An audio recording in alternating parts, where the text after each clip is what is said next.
Hello guys, welcome to you. In this video, we are going to see how to reset all settings and preferences in Adobe InCopy. It is a very easy and simple process. So let's show our video. First, close the InCopy. If it's open, close it. After that, go to the start and type InCopy.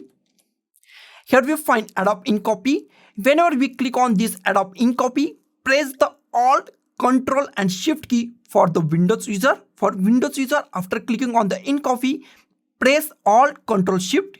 And for Mac user, press Command, Option, Shift and Ctrl key after clicking on the Adobe InCopy. I click on here. I am using Windows, so I click at here and press Alt, Ctrl, Shift key.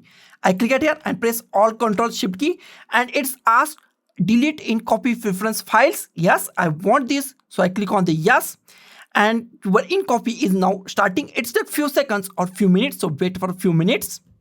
Now it's open.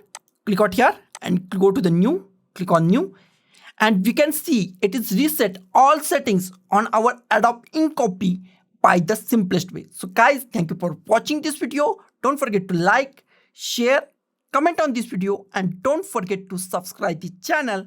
Thank you guys.